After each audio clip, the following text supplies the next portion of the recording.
میری بات سن کر اس کے چہرے پر پھیکی سی مسکراہٹ آ گئی اور وہ ہنستے ہوئے کہنے لگا، ارے بی بی جی، آپ کو کون نہیں جانتا، چلیں باقی معلومات آپ اندر صاحب سے جا کر لے لیں، اگر ساری باتیں یہیں پر ہو گئیں تو آپ کا سارا تجسس خراب ہو جائے گا۔ یہ کہہ کر اس نے مجھے گھر کے اندر بھیج دیا۔ میں حیران و پریشان اس گھر کے اندر داخل ہو گئی۔ وہ گھر میری سوچ سے بھی زیادہ حسین تھا۔ اس طرح کا گھر میں نے ہمیشہ ہی خوابوں میں دیکھا تھا۔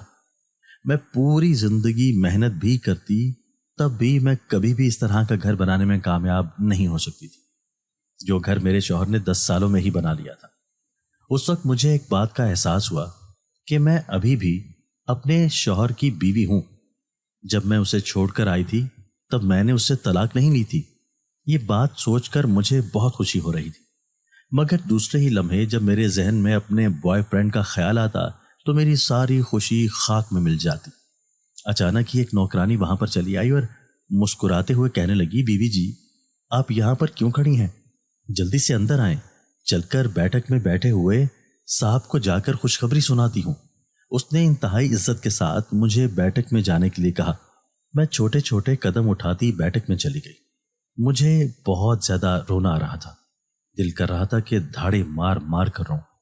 جس شخص کی عزت کو میں نے خاک میں ملا دیا تھا، آج اتنا عرصہ گزر جانے کے باوجود بھی اس کے گھر میں مجھے احترام دیا جا رہا تھا۔ میں واقعی ایک ناکام عورت ثابت ہوئی تھی، جو نہ تو ایک اچھی بیوی بن سکی تھی، نہ ہی ایک اچھی ماں بن سکی تھی، اور نہ ہی ایک اچھی بیٹی بن سکی تھی۔ میں زندگی کے ہر مقام میں ہی ناکامیاب ہو گئی تھی۔ مجھے سب سے زیادہ دکھ اس بات کا ہو رہا تھا کہ میں اللہ کی اچھی بندی بھی نہیں بن سکی تھی۔ میں نے ہمیشہ ہی اللہ تعالیٰ کی حدود کو توڑا تھا اور ہمیشہ ہی ایسے کام کیے تھے جس سے مجھے منع کیا گیا تھا۔ اس سب میں کبھی کبھار تو مجھے لگتا تھا کہ زیادہ تر کردار میرے قریب موجود لوگوں کا ہے، جنہیں میں نے اپنی مرضی سے اپنی زندگی میں شامل کیا تھا۔ امی ہمیشہ ہی مجھے اس بات کی نصیحت کرتی تھی کہ لوگوں کا چناؤ بہت ہی عقل مندی اور سمجھداری سے کرنا چاہیے، اور ایسے لوگوں کو اپنے آس پاس رکھنا چاہیے جو لوگ آپ کی قدر کرنا جانتے ہو، جو آپ کو عزت دینا جانتے ہیں، اور سب سے بڑی اور اہم بات یہ ہے کہ جو آپ کے دین کی حفاظت کرنا جانتے ہو۔ تب اماں کی باتوں کو میں سیریس نہیں لیتی تھی، لیکن اب اماں کی باتیں مجھے شدت سے یاد آ رہی تھیں۔ اچانک ہی مجھے دروازہ کھلنے کی آواز سنائی دی۔ میں اپنی جگہ پر اٹھ کھڑی ہوئی۔ مجھ میں اتنی بھی ہمت نہیں تھی کہ میں پلٹ کر دیکھ سکوں۔ قدموں کی آواز سنائی دی تو میرے دل کی دھڑکن بھی تیز ہو گئی۔ وہ میرے سامنے آ کر کھڑا ہو گیا۔ وہ بہت زیادہ تبدیل ہو گیا تھا، مگر اس کی آنکھوں میں آج بھی ویسی ہی چمک تھی، اور اس کے کندھے بھی عاجزی کے ساتھ جھکے ہوئے تھے۔ اور پھر اس نے جو بات کی وہ سن کر مجھے لگا میرے قدموں کے نیچے سے زمین نکل گئی۔ میں سوچ بھی نہیں سکتی تھی کہ وہ… امی، میں نے اس غریب مولوی سے شادی نہیں کرنی۔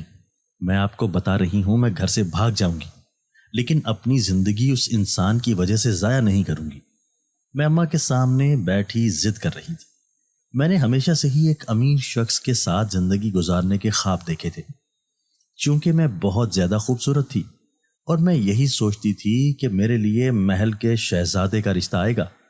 بکواس بند کرو، تمہارے ابا کا فیصلہ ہے، اور تم اپنے ابا کو اچھی طرح سے جانتی ہو کہ جب وہ ایک بار کسی بات کو کر دیتے ہیں پھر وہ اس بات سے نہیں مکرتے۔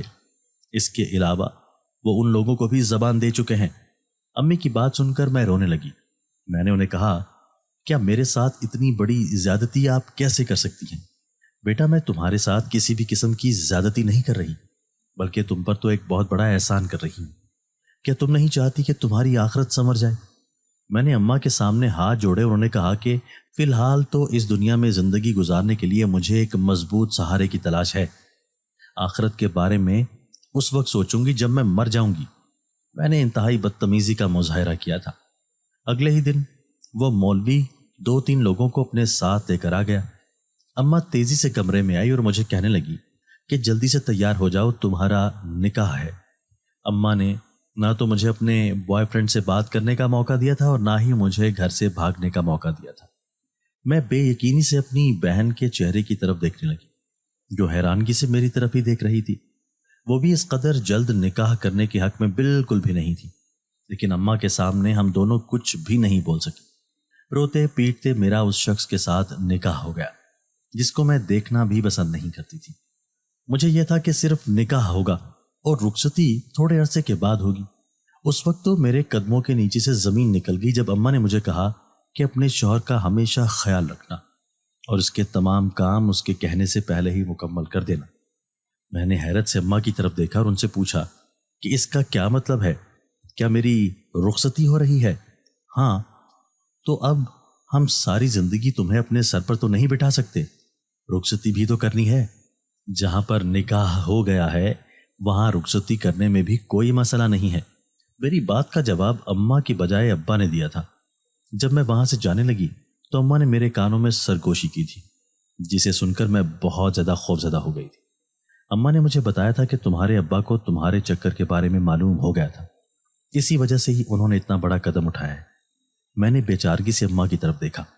اماں نے آنکھوں ہی آنکھوں میں مجھے مطمئن رہنے کا کہا اور اس کے ساتھ ساتھ نصیحت کی کہ تم اپنے ابا کو کبھی بھی یہ احساس نہیں ہونے دینا کہ میں نے تمہیں اس بارے میں بتا دیا ہے، ورنہ تم کبھی بھی ان سے نظریں نہیں ملا پاؤ گی۔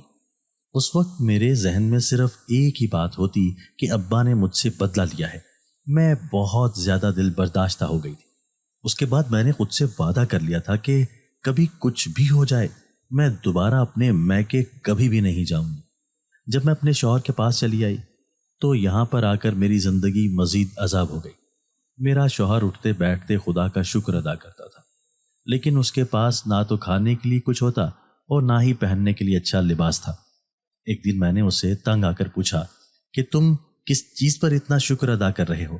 میری بات سن کر وہ مسکرانے لگا اور کہنے لگا، اللہ تعالیٰ نے مجھے صحت مند رکھا ہے، اس بات کا شکر ادا کرتا ہوں، اور رہنے کے لیے یہ چھت دی ہوئی ہے، اس پر شکر ادا کرتا ہوں۔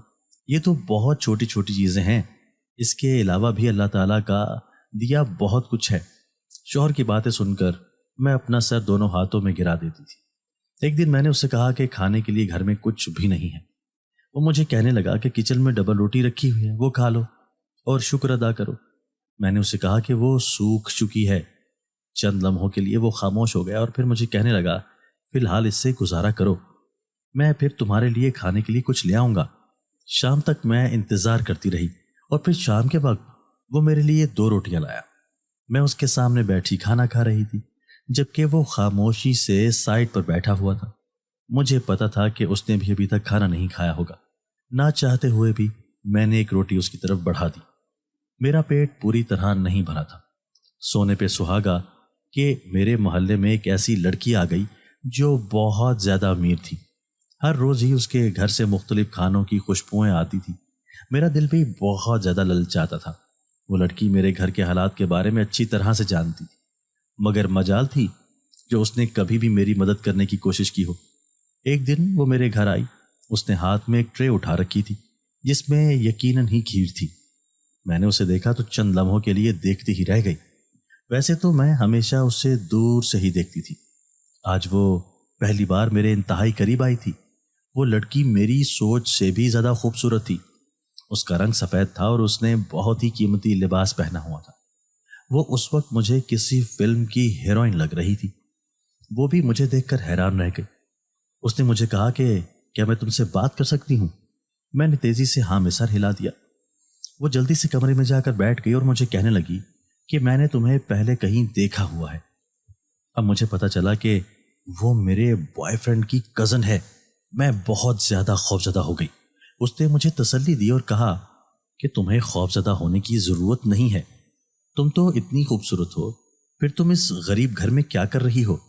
ابھی تو تمہاری ایک لمبی زندگی پڑی ہے، تمہیں تو ماڈلنگ میں بھی کام مل سکتا ہے، اس کے علاوہ تم بہت سارے اشتہار میں بھی کام کر سکتی ہو۔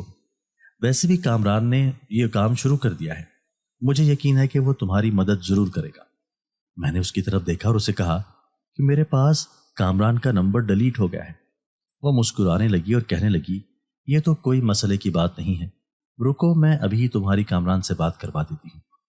اس نے میرے سامنے ہی کامران کا نمبر ملایا، یوں میری کامران سے بات ہو گئی۔ جب میں نے اسے اپنے اوپر بیتنے والی کہانی سنائی تو وہ بھی بہت زیادہ دکھی ہوا، اور پھر اس نے مجھے کہا کہ تم اپنے شوہر کو چھوڑ دو اور میرے پاس چلی آؤ، میں تمہیں عیاشی بھری زندگی دوں گا۔ کامران اور اس کی یہ کزن مجھے پہلے بھی اس بات کا مشورہ دے چکے تھے کہ میں مختلف اشتہارات میں کام کروں، لیکن تب میں ان کی باتوں کو نظر انداز کر دیتی تھی۔ تب مجھے خود یہ چیز اچھی نہیں لگتی تھی، لیکن اب غربت کی وجہ سے میں اتنی زیادہ تنگ آ گئی تھی کہ مجھے ان کے مشورے ٹھیک لگنے لگے تھے۔ یوں میری کامران سے دوبارہ سے بات چیت شروع ہو گئی اور اس کا نمبر مجھے اس کی کزن نے لا کر دے دیا۔ میں اپنے شوہر سے بالکل الگ ہو گئی تھی۔ اب میں اس کے سامنے کھانے کا رونا بھی نہیں روتی تھی، کیونکہ کھانا میرے لیے کامران کی کزن کے گھر سے آتا تھا۔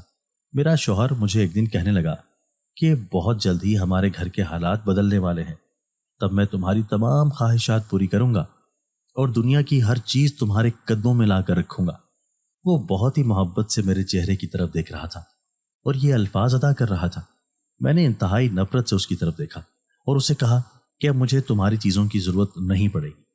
اس کے چہرے پر ایک سایہ آ کر لہرایا، اس کی مسکراہٹ بھی غائب ہو گئی۔ مجھے یہ خانہ بدوش بالکل بھی پسند نہیں تھا۔